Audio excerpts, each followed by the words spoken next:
Masasamang gawa, masamang kapalaran.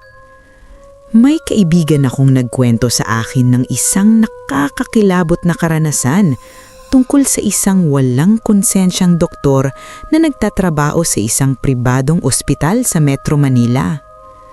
Naniningil ang doktor batay sa estado ng buhay ng kanyang mga pasyente. Ngunit anuman ang antas ng kanilang buhay, mayaman man o mahirap, palagi siyang sobrang maningil. Wala siyang pinipili. Pareho niyang sinasamantala ang mga sikat at mayayaman, pati na ang mga kapuspalad na desperado lamang gumaling. Kung hindi dahil sa isang pangyayaring hindi maipaliwanag, maaaring tumanda siyang ganito ang gawain. Halos 15 taon nang nagsiserbisyo ang doktor. Nagtapos siya sa isang kilalang medical school sa Pilipinas at naging top-notcher pa sa board exam. Dahil sa kanyang talino at husay, mabilis siyang sumikat at kinilala bilang isa sa pinakamahusay na doktor sa bansa. Dinagsa ang kanyang klinika ng mga politiko, artista at miyembro ng alta sosyedad. Kasabay nito, may mga desperadong pasyente ring lumalapit sa kanya.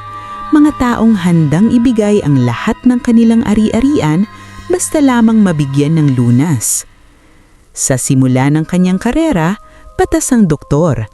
Taimtim niyang tinutulungan ang mga nangangailangan at kung minsan ay nagbibigay pa ng diskwento sa mahihirap. Ngunit nagbago ang lahat nang mapagtanto niyang mas malaki ang kikitain niya kung sasamantalahin ang kanyang mga pasyente. Sinimulan niyang sobrahan ng singil sa mayayaman na hindi naman nagrereklamo basta't sila'y ginagamot. Kalaunan, pati na ang mahihirap ay hindi na niya pinatawad. Kung hindi nila kayang magbayad, hayaan silang magdusa at mamatay. Pera ang kailangan ko, wika niya sa sarili. Dahil sa kanyang kasakiman, maraming pasyente ang namatay nang hindi man lang nagagamot. Paminsan-minsan ay nakakaramdam siya ng kaunting konsensya, ngunit mabilis din itong natatabunan ng kanyang kasakiman. Hanggang isang araw, may kakaibang nangyari. Habang nasa round siya, sumakay ang doktor ng elevator ng ospital papunta sa kanyang klinikal sa ika-6 na palapag. Hapon na noon at kakaunti na lamang ang tao sa ospital, kaya mag-isa siya sa elevator. Pagdating sa ika-2 palapag, bumukas ang pinto, ngunit walang pumasok. Ganon din ang nangyari sa ika-3 at ika-4 na palapag. Pagsapit sa ika-5 palapag, bumukas muli ang pinto. Wala pa ring tao. Ngunit bago ito tuluyang sumara, tumunog ang overload warning. Napatalo ng doktor. Paano mangyayari iyon? Mag-isa lang naman ako. Bulong niya. Bigla niyang naalala ang mga lumang kwento tungkol sa multo sa ospital.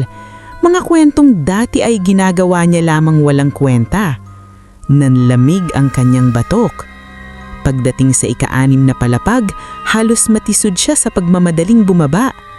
Tumakbo siya papunta sa kanyang klinika at pilit kinalimutan ng nangyari. Maya-maya, ipinaalam ng kanyang sekretarya na may isang ama sa labas. Ama ng pasyenteng kakamatay lamang. Hindi na raw nila kinaya ang bayad kaya natigil ang gamutan. Isinisi ng ama sa doktor ang pagkamatay ng kanyang anak. Pabayaan mo siya, wala akong pakialam. Alam naman nilang malala na ang sakit ng anak nila, bakit hindi sila nag-ipon? Malamig na sagot ng doktor. Habang paaalisin sana ang ama ng sekretarya, may isa pang magulang ang biglang pumasok sa klinika, galit na galit. Kung ginamot mo lang ang anak ko at hindi ka nagpilit ng mataas na bayad, buhay pa sana siya ngayon.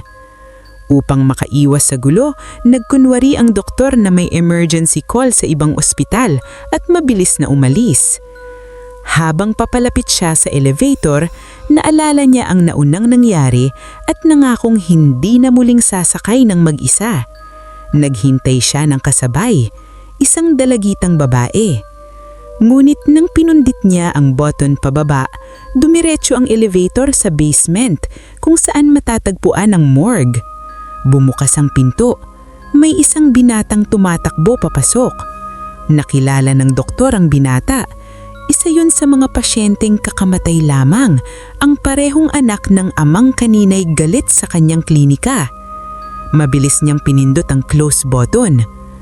"Bakit hindi mo pinapasok?" tanong ng dalaga. "Patay na ang lalaking iyon," sagot ng doktor. "Paano mo nasabi?" "May pulang tag sa pulso niya. Ibig sabihin, para na siya sa morgue." Ngumiti ang dalaga. "Ganito ba?" Sabay taas niya ng pulso.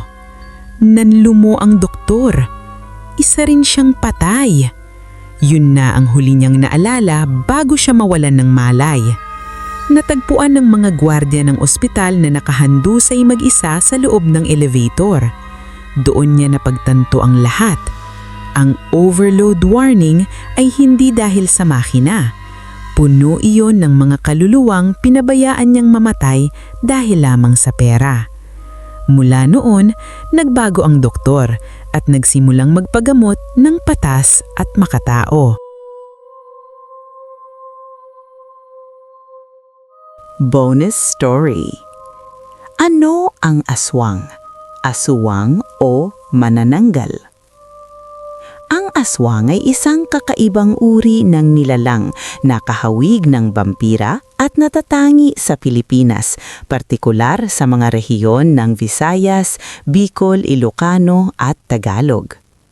Ayon sa alamat, ang mga aswang ay kadalasang mga babae na may kakayahang magpalit ng anyo sa gabi at kumakain ng dugo at laman loob ng kanilang mga biktima.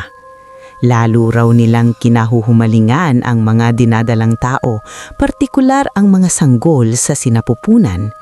May mga kahalintulad na nilalang din sa Thailand at iba pang bansa sa Timog Silangang Asya, ngulit ang anyo at katangian ng aswang sa Pilipinas ay may sariling pagkakakilanlan.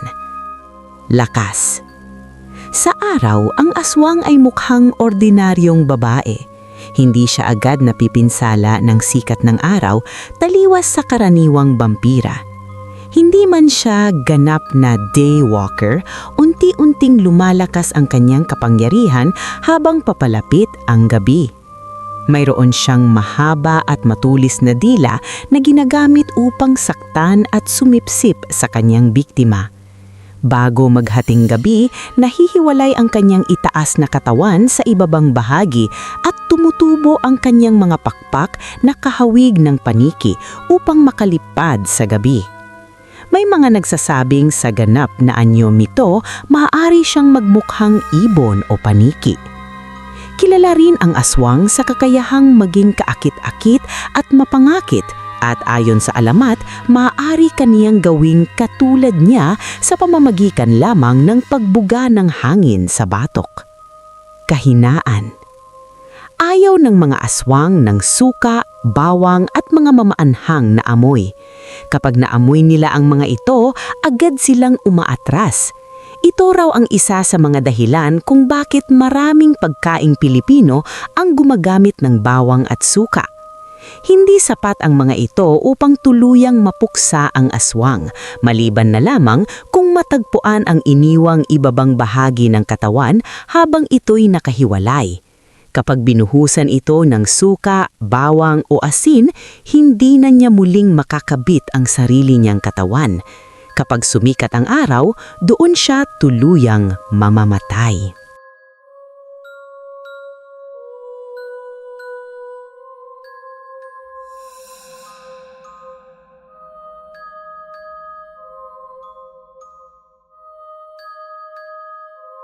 Kung may pakiramdam kang may nanonood sa'yo habang pinapakinggan mo ito, baka hindi lang imahinasyon ang dahilan. Mag-comment sa ibaba mga habitwin at ibahagi ang inyong kwento. Baka kayo na ang susunod na ma-feature sa aking YouTube channel. Huwag kalimutang mag-like, mag-subscribe at i-hit ang notification bell para sa mas marami pang nakakakilabot na kwento na hango sa totoong pangyayari. Maraming salamat.